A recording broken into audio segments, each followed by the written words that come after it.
The Story of the Windlenot Museum. Chapter 1. Arrival at Dusk. Carl walked through the gates of the Windlenot Museum. He wasn't sure why Tony had sent him to the town, but Tony had said it was up the same lines that some of his other stories were. He had to admit that a museum of the unexplained was up his alley. But why did he have to do a story for the anniversary of the disappearance of two teenagers? He then sighed and said, "Well, I suppose this is what I get for years of investigating all those paranormal stories. However, I would like to find out how Ron got out of this museum story." He then looked up and saw the building that was the museum. He let out a low whistle and said, "Maybe you saw the place first." Carl raised his Polaroid Instamatic and snapped a picture. He then walked over to an orange sculpture. He glanced over the sculpture and then down at the ground to see something odd. He saw a strange green pattern on the ground. He quickly took a picture of the pattern and then turned on his tape recorder. He also started to walk over to a bench that overlooked a small stream and said, "The Windlenot Museum is an interesting place, and at the center of the disappearance of two teenagers almost 15 years ago. As time passed, the story became legend in the area, and the owner of the museum, who also disappeared from the site, became the lead suspect.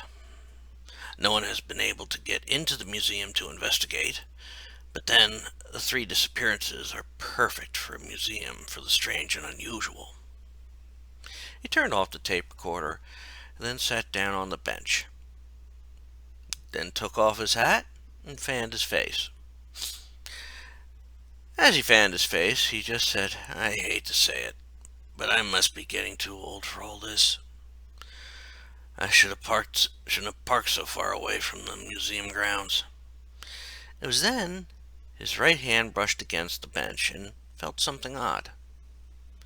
He turned to see two circles, one inside the other, on the brown bench. He took a picture of the odd symbol and then looked at the one he took earlier. His reporter's instinct told him that there was a meaning behind the symbols, if only he could find it. He was almost startled when he heard someone humming. He glanced over the back of the bench and saw a young teenage boy, possibly around 17, walking in the gate. He watched the boy as he walked over to the museum sign. He also noticed the boy was shaking his head and realized why. He noticed a red U painted over the O in the owner's name.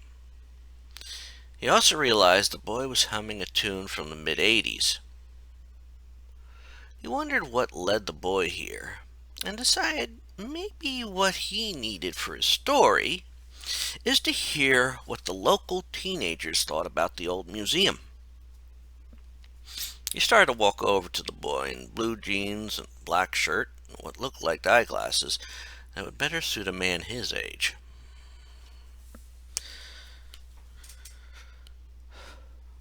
Richard Cale was used to making the hike up to the museum. Over the past 4 years, he had walked up to the museum once a week. He always enjoyed a good mystery, and from what his father had told him about the museum was going to be, he would have loved to have gotten in the place. Of course, he knew that would never happen.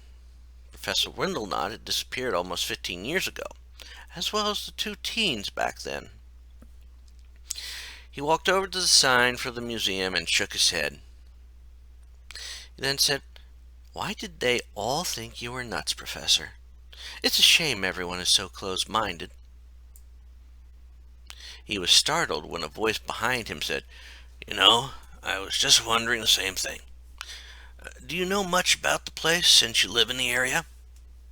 Richard spun around to face a gentleman in his late 50s, wearing a light gray suit, However, what caught his attention more than the reporter's gear that the man had was the odd straw hat the man wore. Before Richard could say anything, the man just said, "Sorry to have startled you. My name's Carl. I was working on a story for the 15th anniversary of the disappearance. I was wondering if you could give me a young person's take on the place." Richard looked at him for a second and finally nodded. "I guess that would be all right. What I can tell you is some of what is already known. But there are some things I have noticed about the place. If you don't mind the walk up all these steps, I'll show you and tell you. By the way, my name is Richard Gale." He watched as Carl nodded, and he led the way up the steps, watching as Carl turned on a tape recorder. As they started up the steps, he heard Carl ask, "First of all, what do you know about the place? Do you know why it was built?" He nodded and said, "Yes, my father had told me all about it. You see, Professor Windlenot was a rare breed. He looked into finding the truth behind the legends, seeing if some of those things were actually real. My father also said that the professor wanted to make the museum fun and interactive." It was then that they had reached the vase that was on the steps, and Richard saw the odd upside-down arrow pattern behind it. Richard then pointed to it and said, "Like that pattern. There's another one near the door." He watched as Carl turned and said, "Yeah, I took photos of two other patterns. They do seem to be odd, especially where they are placed. It seems like they are part of a puzzle of some sort." Richard smiled and said, "If you think that is odd, wait until we get to the door." He then led the way up to the main door of the museum. When they got there, Richard first pointed to the pattern, which was a black half-circle type pattern. "There's the pattern I mentioned, but here's the strange thing." He then hit the button, and they both heard the museum's welcome message, stating that the museum was still preparing exhibits. When it stopped, he heard Carl say, "That is odd, having the same message play all the time. Wouldn't you think the place would run out of power?" He nodded and said, "You would think so. My father did say that the professor had the place built with its own generator. But even that would have run out by now. It must get its power somewhere.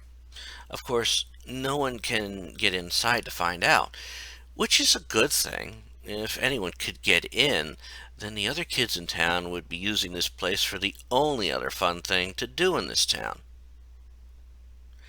He watched as Carl gave him a puzzled look and said, "And what would that be?" Richard started to lead the way back down when he felt his eyes go wide. He saw a group of teens at the gate to the place, and he saw some of them closing the gate. He then said back to Carl, "Doing stupid dares like spending a night at the local graveyard. We better move fast because I think some are locking the gate to do just that." Richard started to run, but decided to slow down, knowing a man in his late 50s might not be able to run as fast as he could. He also hoped they'd reach the bottom before the other teens left. Michael McNeil was surprised at what was happening. When his friends at school said they were going to drive around the area, he didn't expect this to happen. He hadn't expected them to drive up here. He had never seen the place, but only knew about it from talking with Richard Gale, a fellow student at the school. As he looked at his friends through the gate, he said, "What are you guys doing?" He was surprised when Kiana smiled and says, "Well, you've been talking about the place so often, we decided it would be the perfect dare for you." He sometimes wondered why Kiana loved to set up dares. Of course, there wasn't much in town to do. He then heard Everett, who was standing next to Kiana, say, "Well, this is your own fault. You kept talking about the place, saying things like, 'Richard said this about the place.' You know, we never heard him talk about the place. He just tends to stay to himself or with his girlfriend Yvette." He then heard Brandon say, who was on Kiana's left, Hey, don't worry. If something happens to you, Kiana will deliver the eulogy. Besides, the way you talk about horror movies, we'll see if you really know your stuff. It was at that time he heard the wind pick up. He could have sworn he heard something speaking in the wind. He then heard Paige say, "Okay, I definitely heard something."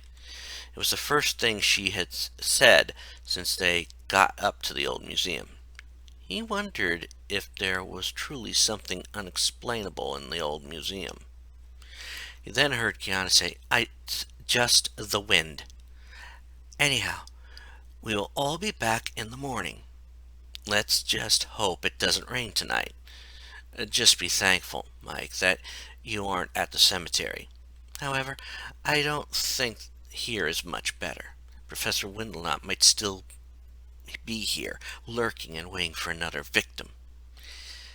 He then heard her laugh as they all headed to the car. Michael just shouted, "If this is like a horror movie, I know better. I'll be waiting here in the morning, and I will not be happy about this." He then watched as the car pulled away from the gate. When the car was out of sight, he sighed and said, "I'm trapped on the grounds of the old museum. How can this get any worse?" He was startled when he saw a blur of movement and jumped back as the blur reached the gate and said, "Wait!" It was then he noticed it was Richard Cale. He was surprised since he thought Richard would most likely be with his girlfriend on a Friday night. He then turned to see a man in his late 50s come walking down the steps that must have led to the entrance. Now he knew they all had a problem. 3 people trapped on the museum grounds. He wondered who this man was, but in his gut, he felt they were about to start on a real-life horror movie. Suddenly, he felt a shiver run through his whole body.